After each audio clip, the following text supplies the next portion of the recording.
papakita ko sa inyo kung paano kami nagka-car wash dito sa Canada.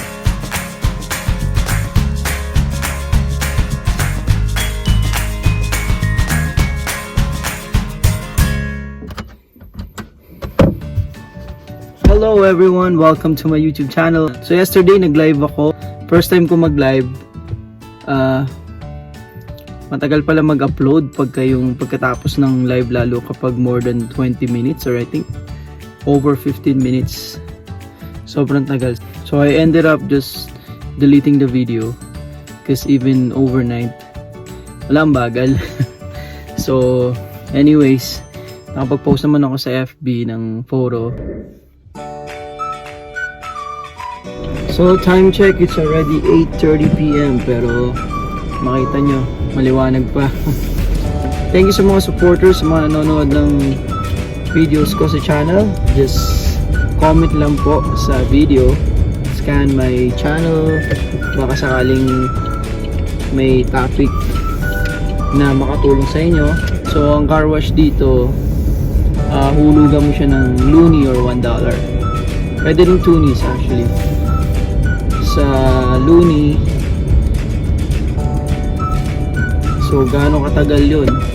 It will be 1 minute or 60 seconds. So not bad. Okay na rin.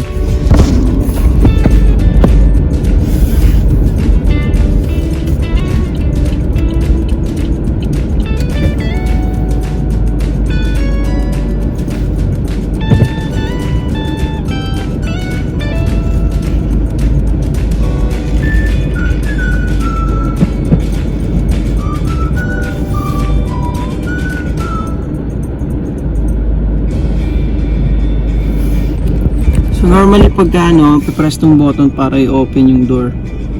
So right now, parang sira yung entrance dito na door. So tuloy-tuloy lang.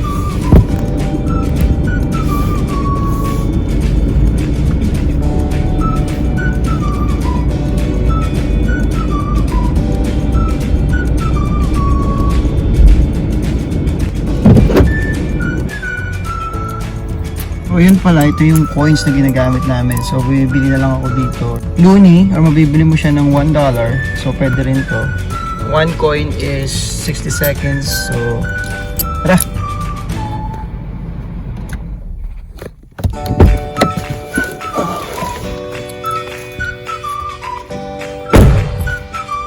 So it's been a week din. So ito, yung unang pinipaint ko is yung soap wash. So pagkatapos niyan, binubrush ko lang gamit yon, yung itim. On top, sides, and then harap, likod. So para matanggal yung putik or kung ano man.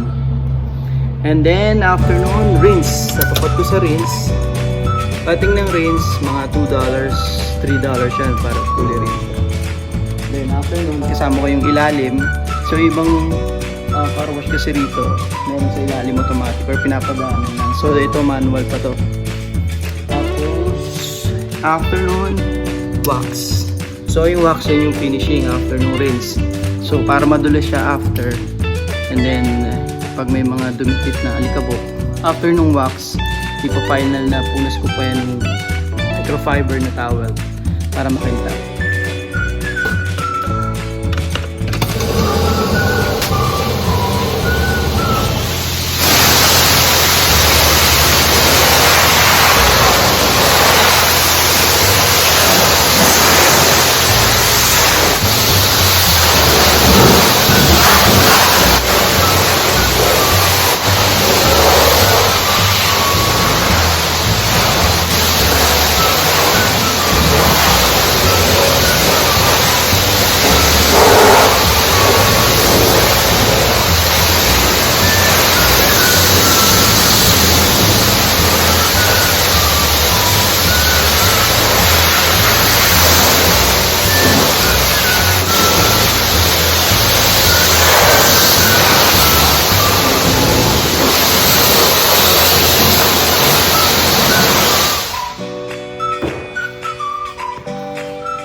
Done for soap.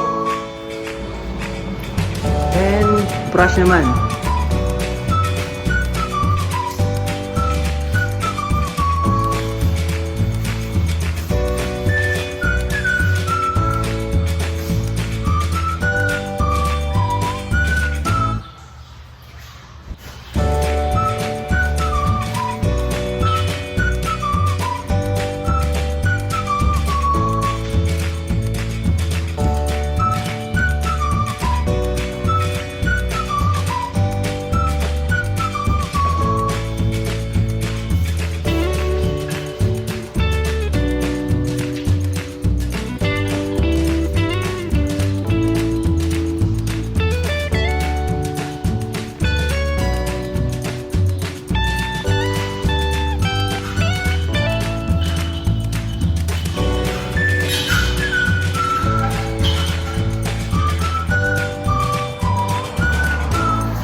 magandang exercise.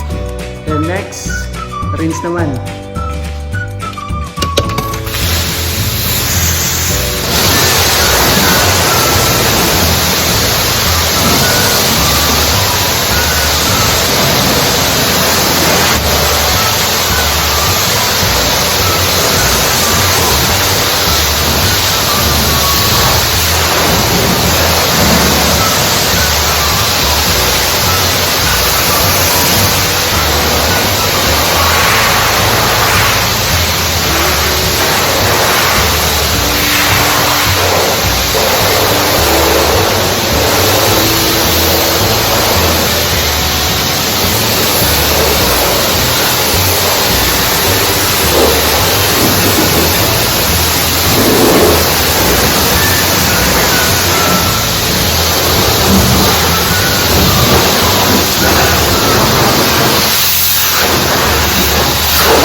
Alright, for the final stage, wax. So actually, instead of rinse or after rinse, pwede rin yung spot free. Meron dito. Hindi siya yung sabog yung agos ng tubig, kundi yung parang hose.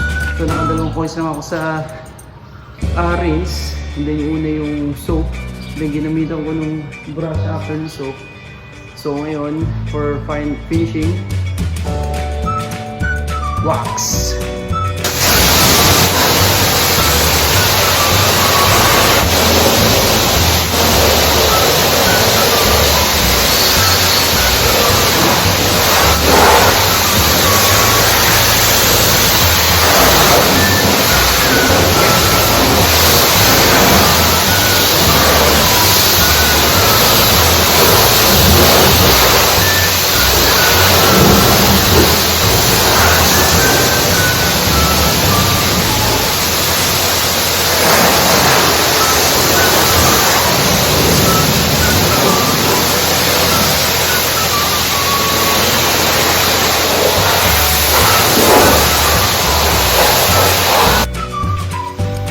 Tapos din, finish na.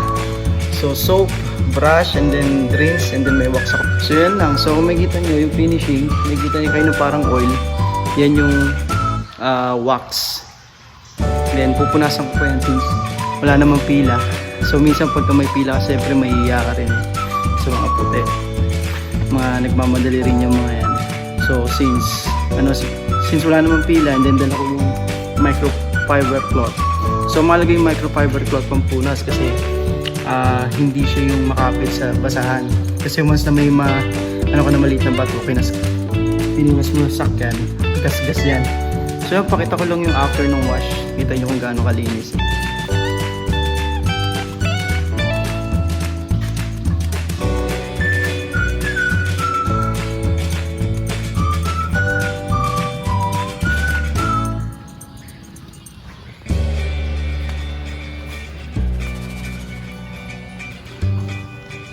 pati ilalim yan, rinse ko yan. Pero gaya nga nasabi ko kanina, merong automatic na car wash dito. Papadaanan mo lang. So buong sasakyan nyo, nasa loob ka lang. Dahan-dahan lang yung drive. Top, bottom, then yung labas. So since dito sa amin, manual lang. Okay na rin. Not bad.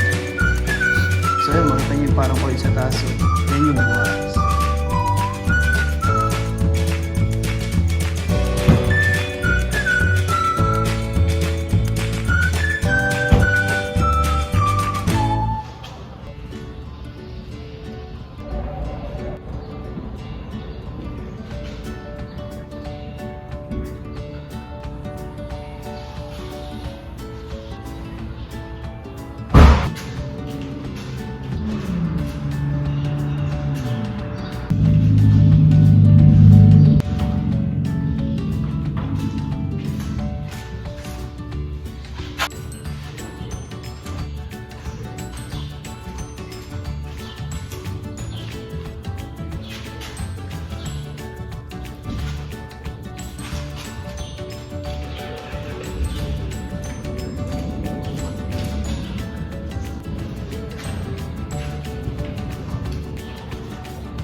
Oh, good.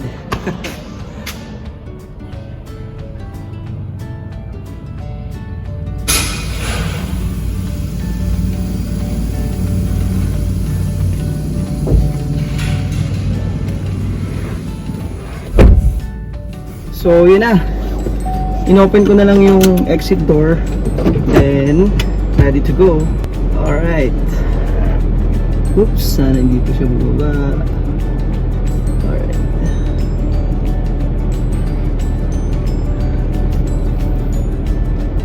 Medyo marami rin nagpapagas ngayon. Linis na siya uli. So yun lang. So alam ko kasi sa Pinas pagka magka-car wash, dadalhin pa sa kasa, di ba?